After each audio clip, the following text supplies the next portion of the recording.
Many greetings to everyone in one and only your educational platform, Royal Education with Vanshika. If you are new to my channel, then please subscribe to my channel and press the bell icon for further updates. Like my video and share with your friends. Let's begin. Hello viewers, hope you all are good. आज है हमारे पास part 3 of chapter number 3 sources of finance for a joint stock company. Second part में हमने preference share क्या होते हैं and उनके टाइप्स क्या होते हैं वो पढ़ा था। आप पहले जाके वाली वीडियो देख सकते हैं, link is in the description box और you can click the I button to watch previous part. So let's begin. आज हम इसमें पढ़ेंगे advantages and disadvantages of preference shares from companies as well as from investors point of view as well as difference between preference and equity shares।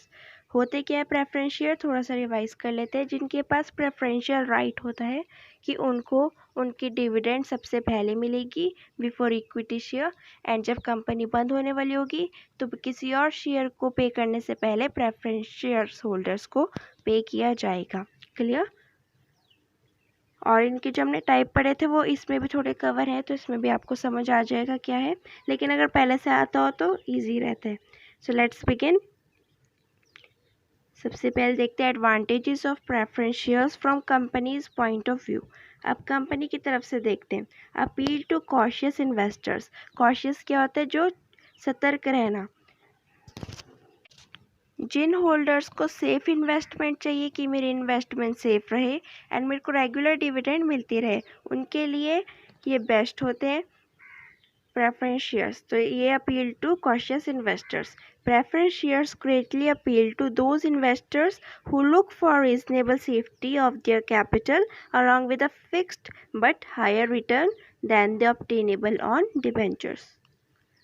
Second है no interference in management। As we all know preference share holders को voting right नहीं होता है, तो इसलिए वो management में भी इंटरफेयर नहीं कर सकते। So this is the advantage for company that there is no interference in management by the shareholders. Generally, preference shares do not carry voting right. There is no dilution of control. Third है no charge on asset। अब charge on asset क्या होता है? अगर आपने time पे अपना डेप्ट पे नहीं किया है तो आपको किसी एसेट में से उसको पे करना पड़ेगा। The right of a lender to be paid from asset if the डेप्ट is not paid on time. तो ये एडवांटेज है कंपनी के लिए, बिकॉज इनको इशू करते हुए कुछ भी मॉर्टगेज या फिर चार्ज नहीं लगता है एसेट्स पे। Issue of preference shares does not involve any mortgage और charge on the assets of the company. The company can keep its fixed assets free to be used for raising loans in future. वो अपने assets को, fixed assets को रख सकती है future में loan लेने के लिए। Okay, now number 4 trading on equity. Not trading on equity क्या होता है? हमने इक्विटी शेयर्स में भी पढ़ा था ये। ट्रेडिंग ऑन इक्विटी वो होता है जब कंपनी अपने बॉन्ड्स, अपने डेब्ट्स एंड अपने प्रेफर्ड स्टॉक यूज़ करती है for increasing their earning on a common stock. Okay, rate of dividend on preference share is fixed. जिसमें डिविडेंड मिलता है वो एक फिक्स्ड रेट पे मिलता है। When the company is earning rise, जब कंपनी की अर्निंग बढ़ती है, the company can pay higher rate of dividend to equity share holders. Equity share holder को ज़्यादा मिलता है क्योंकि प्रेफरेंस के तो फिक्स्ड होता है, चाहे कंपनी की अर्निंग बढ़े या कम हुए उनको तो फिक्स्ड मिलना ही है। तो वो सारा जो होता है एक्स्ट्रा वो इक्विटी शेयर होल्डर्स को मिलता है। Preference shares are an economical source of finance because the rate of dividend is usually low. तो कंपनी के लिए एडवांटेज ही है कि उनको सिर्फ फिक्स्ड ही देना है, चाहे उनकी अर्निंग ज़्यादा हो या ना हो। कम होगी तो उनके लिए लॉस है, देना उनको फिक्स्ड ही है। लेकिन अगर ज़्यादा है अर्निंग तो उनके लिए ये बेनिफिट है क्योंकि उनको फिक्स्ड रेट पे देना है एंड सारी अर्निंग कंपनी की। Clear? Now last, flexibility in case of redeemable preference share. अब हमने जो टाइप ऑफ प्रेफरेंस शेयर पढ़े थे उसमें एक था रिडीमेबल एंड इरिडीमेबल। जो रिडीमेबल होता है वो कंपनी बंद होने से पहले हम कभी भी उसको after a fixed period of time redeem कर सकते हैं, रीपे कर सकते हैं, वापस ले सकते हैं। ओके, तो ये फ्लेक्सिबल होते हैं। जैसे इक्विटी शेयर में हम ले नहीं सकते, जब तक कंपनी बंद नहीं होती तब तक वो कंपनी के साथ ही रहते हैं। हमारी इन्वेस्टमेंट। लेकिन प्रेफरेंस शेयर में ऐसा नहीं है, हम उसको वापस ले सकते हैं, उसको रीपे कर सकते हैं, करवा सकते हैं। Okay, in case of redeemable preference share the amount can be paid as and when the company does not need it.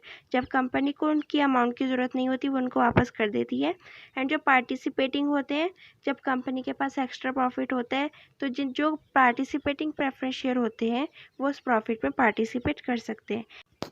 And convertible preference share वो होते हैं जो एक थोड़े समय के बाद हम उसको इक्विटी शेयर में कन्वर्ट करवा सकते हैं। ओके, सो पार्टिसिपेटिंग और convertible preference share can be issued to attract investor who want a share in growing prosperity of the company.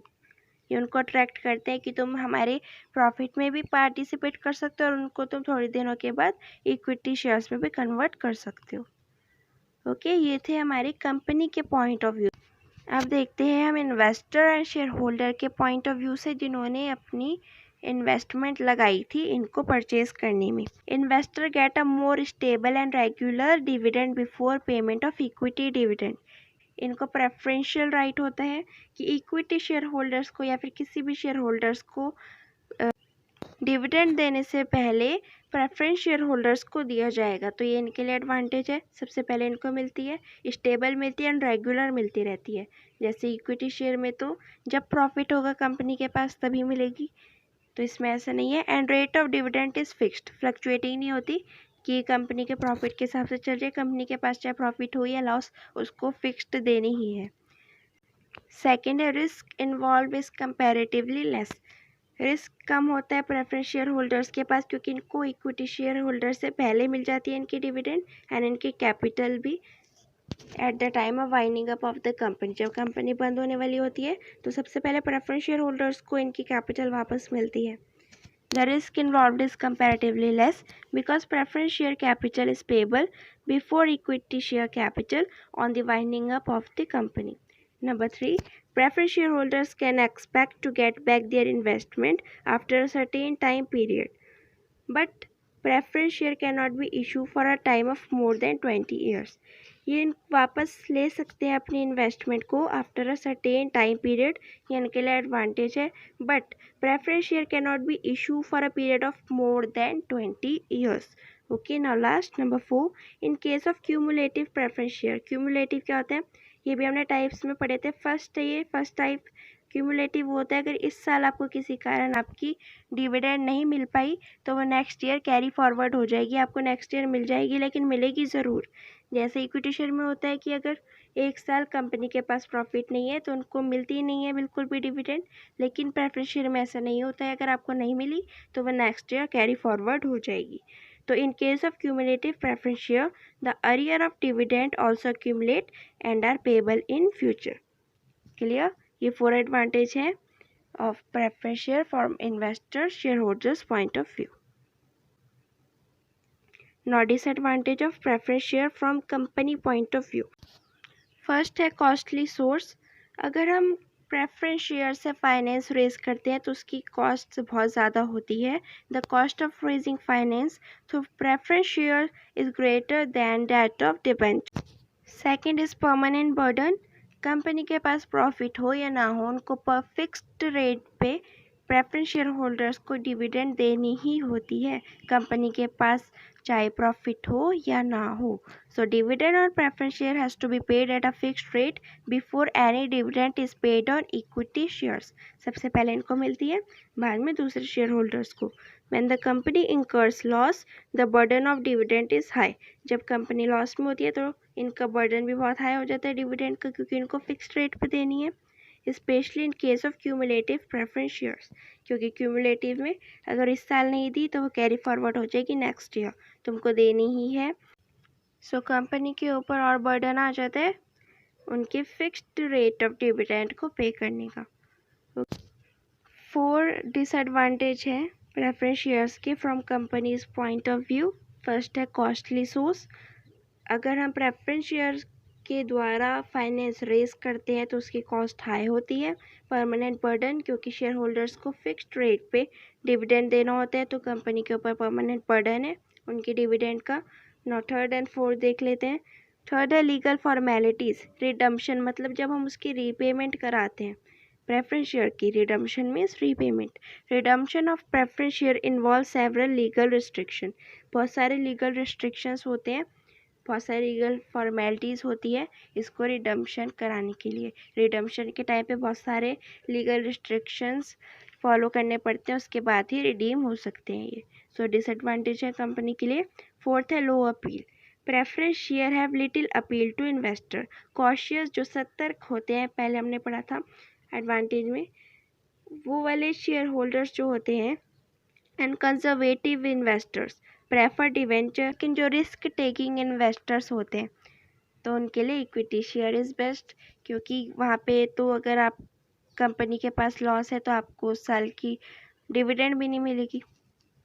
So risk taking investor prefer equity shares, therefore a company can raise limited fund through preference share. तो preference shares से company को बहुत कम fund मिल पाता है, ये company के लिए disadvantage है। So these are 4 disadvantages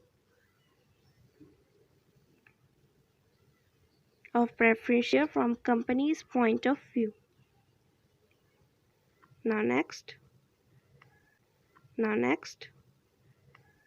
from the viewpoint of shareholders. अब शेयर होल्डर के पॉइंट ऑफ व्यू से क्या है disadvantage.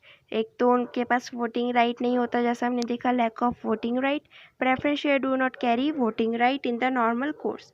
When the companies earning rise rapidly, holder of such share do not get a share in the prosperity of the company except in case of participating preference share. अगर company की earning बढ़ती है तभी भी उनको fixed rate पे dividend मिलेगी, लेकिन जो पार्टिसिपेटिंग प्रेफरेंस शेयर के शेयर होल्डर्स हैं, पार्टिसिपेटिंग मतलब बताया था, वो कंपनी के साथ पार्टिसिपेट कर सकते हैं उनके प्रॉफिट में। Okay clear. Now second, fear of being shown the door. Fear of being shown the door, जब कंपनी का काम ख़त्म हो जाता है पहले तो वो उनसे, अगर उनको नीड होती है फंड्स की वो उनसे ले लेते हैं, लेकिन जब उनका काम हो जाता है उसके बाद वो उनको मनी पे कर देते हैं, उनको कर देते हैं गुड बाय। ओके देखते हैं इसमें क्या है। Holders of redeemable preference share, redeemable मतलब जिनको हम एक टाइम के बाद रिडीम कर सकते हैं, have to face yet another unpleasant prospect. The company raises loan from them. Company उनसे लोन रेज करती है when it is badly in need of fund, जब उनको बहुत ज़्यादा ज़रूरत होती है फंड रेज करने की। But once its purpose is served, जब उनका काम हो जाता है, it bids goodbye to them by paying their money, उनको पैसे वापस कर देती है and bids them goodbye. Clear? Now number third, no capital appreciation. Preference shareholders do not get the benefit of appreciation in their investment. They do not share in prosperity of the company during boom period. जब company के पास बहुत ज़्यादा profit आ जाता है during boom period, जब अच्छा चलता है सब कुछ, जब कंपनी का फाइनेंशियल स्ट्रक्चर सही रहता है, तभी भी ये लोग उसमें पार्टिसिपेट नहीं कर पाते हैं। So no capital appreciation. Now last, no guarantee of dividends. Payment of dividend on preference share is not guaranteed. जो पेमेंट मिलती है प्रेफरेंस शेयर पे वो गारंटेड नहीं होती है, because price fluctuation of preference share is greater than that of debenture. Debenture से ज़्यादा प्राइस फ्लक्चुएशन प्रेफरेंस शेयर्स में होती रहती है। This share are less easily saleable on stock exchange than equity share. Stock exchange पे equity shares को easily sell किया जा सकता है, लेकिन प्रेफरेंस शेयर्स को नहीं। So no guarantee of dividends.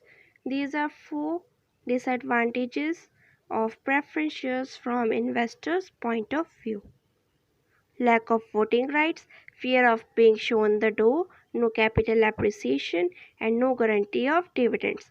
अब लास्ट है हमारा difference between preference shares and equity shares. Equity shares में क्या था, उनको प्रेफरेंस राइट नहीं होता था कि उनको डिविडेंड मिलेगी एंड उनको कैपिटल वापस मिलेगी eight the time of winding up of the company, ये सब नहीं था। लेकिन प्रेफरेंस शेयर होल्डर्स के पास प्रेफरेंशियल राइट होता है कि उनको रेगुलर डिविडेंड भी मिलेगी बाकी शेयर होल्डर्स से पहले, and at the time of winding up of the company उनको उनकी इन्वेस्टमेंट भी वापस मिलेगी before any other share holder. Clear. So अब इसमें डिफरेंस देख लेते हैं। फर्स्ट है BOD।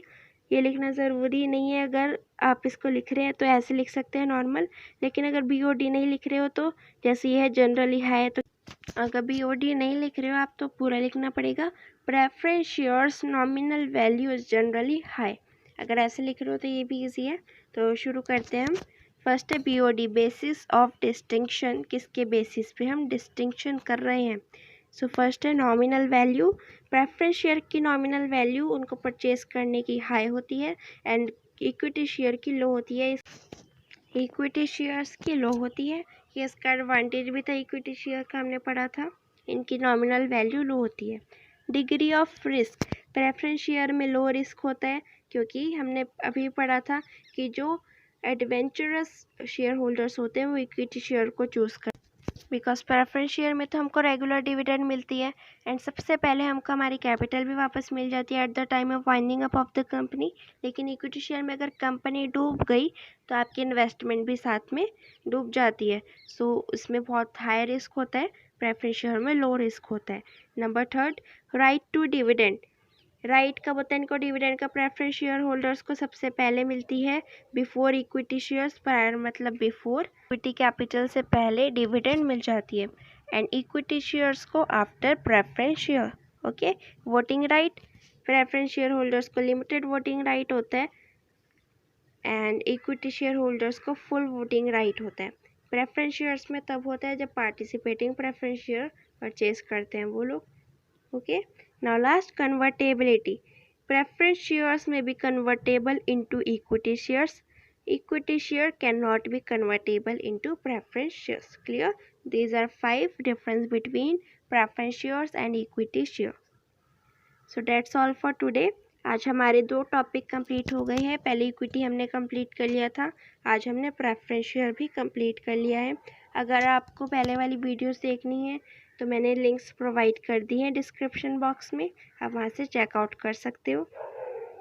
एंड अब इसके आगे हम बाकी सोर्स ऑफ फाइनेंस पढ़ेंगे, क्या क्या होता है जॉइंट स्टॉक कंपनी के लिए। So thank you very much for watching my video. If you have any queries, please feel free to comment below. I will answer to it. Doubt पूछने चाहिए तभी क्लियर होंगे। एंड अगर आपको किसी particular topic पे वीडियो चाहिए तो प्लीज़ वो भी बताइए। I will try my best to make videos on that topic. Thank you so much.